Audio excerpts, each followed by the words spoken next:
The film begins with Russell Melling, a prisoner who has been locked up for 20 years.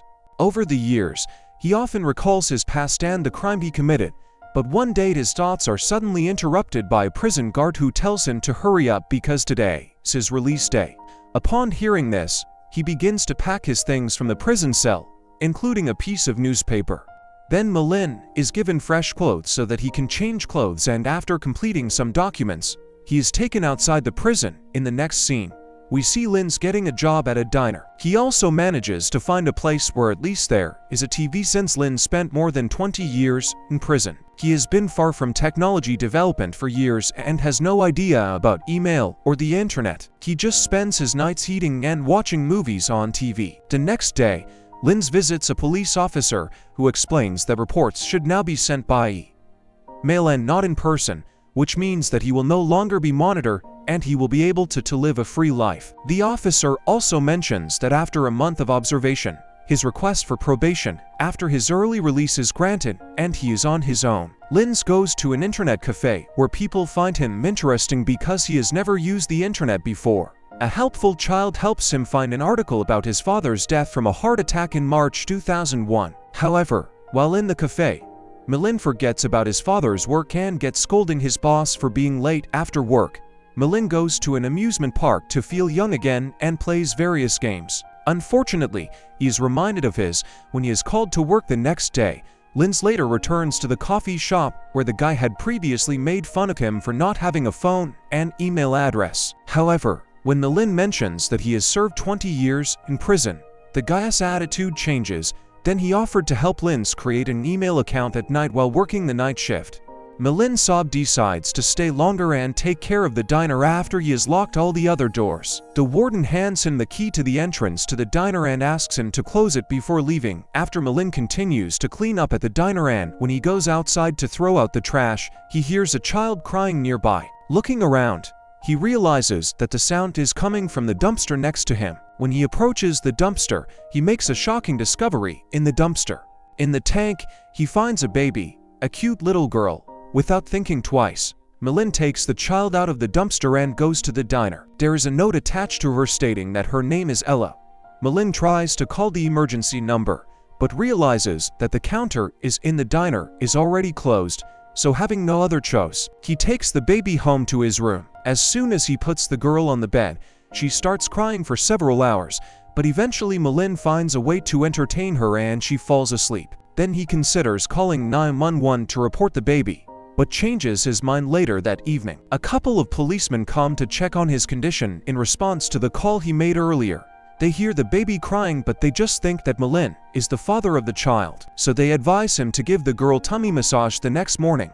Ella starts crying and Melin feeds her milk cream. After that, he goes to the nearest supermarket in search of bottled milk. He can't find it in any way, so the employee takes him to the department where milk for babies is sold. The woman asks Melin does his wife breastfeed the baby. In response, he just says no and leaves. Then Melin hurries home to see Ella, but accidentally drops all the groceries on the floor. To his surprise, when he returns, he finds that Ella is sleeping peacefully and not crying. Due to the legality of saving the found child, Melin goes to an internet cafe and finds out about it. During this, he discovers what is needed to inform the authorities about the child as soon as they find him, otherwise it will be connected with the abduction. Despite the fact that Melin knew about the consequences, he decided not to tell anyone and kept Ella with him.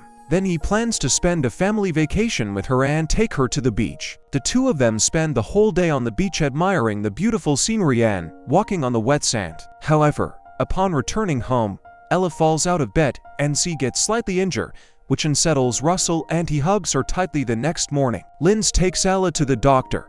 When a hospital employee approaches Melin Sue and asks about the situation, he honestly admits that he found Ella in a dumpster.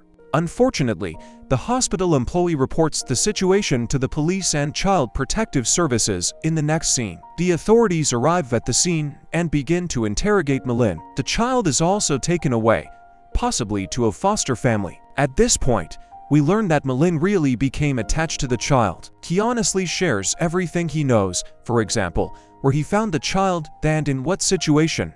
After listening to his explanation, one of the police officers hands him her business card and asks him to call her if he has any additional information the next day.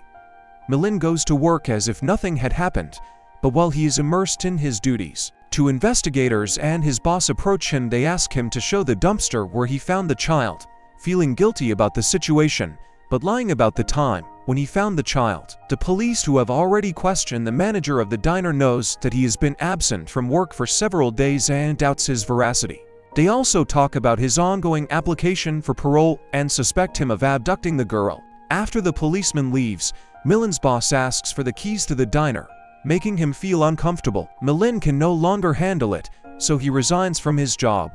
Meanwhile, he picks up his things from the motel and decides to return to his hometown of Casper. On the way to Wyoming, Milin remembers Ella and looks at the map she bitten at one bus stop. He meets a girl who is upset that she lost her ticket, feeling guilty about her. Milin gives her a napkin to wipe her tears and cheer her up at another stop. Milin goes to get food for himself, but he doesn't have enough money to buy a proper meal. So he returns with only a pack of bread, but just at this moment, the girl who was with him before comes up to him and offers him something to eat as a thank you gift. When he eats bread, it's hard for him to swallow, and the girl doesn't let him choke. After that, they got along well, and Milin treated them her sandwich with mustard and mayonnaise on it the first lesson.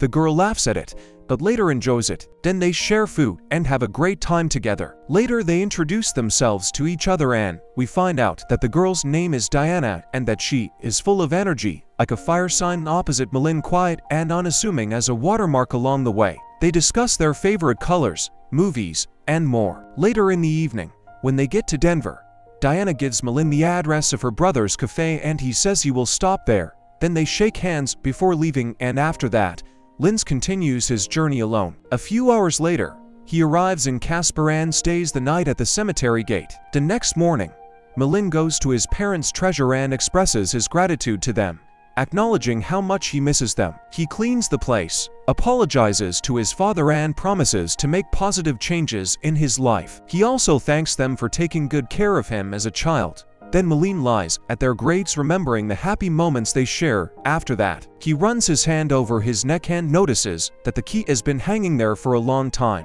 Remembering the key his father gave him along with the information about the safe deposit box, Milin does not waste time and goes straight to the bank. He explains the situation to the administrator, mentioning his father and the safe deposit box left for him. The first stage, the staff doubts him, but after thoroughly verifying his identity, they confirmed his relationship and give him permission to open the cell. They also inform him that his father was for them. After that, the employee accompanies Milin to the safe, picks up the box and respectfully gives him the opportunity to be alone. Lenz opens the box and finds a heartfelt note from his father expressing love and admiration. His father also mentions the valuable mark collection that he acquired as a child. Milin gives him great joy. At the end of the letter, his father asks him to take care of himself and wishes him all the best in his new life. Milin goes straight to storage and finds a set. After carefully folding the stamps, he is so delighted that he gets annoyed with tears. 3 months later, Milin visits the foster family and informs them of his intention to meet with Ella. One of the former policemen approaches him, and he explains that he cannot see her at the moment. Milin expresses a desire to adopt Ellie, but his request is immediately rejected. Then he hands the officer an envelope with a request to give it to Ella on her 18th birthday. When asked why exactly on her 18th birthday, Milin explains that the envelope contains information and he thinks that Ella will be ready to pick it up when she becomes an adult. This demonstrates his willingness to accept her as his family at the appropriate time. The film ends with Ling heading to the bus stop and boarding a bus moving forward from his current location.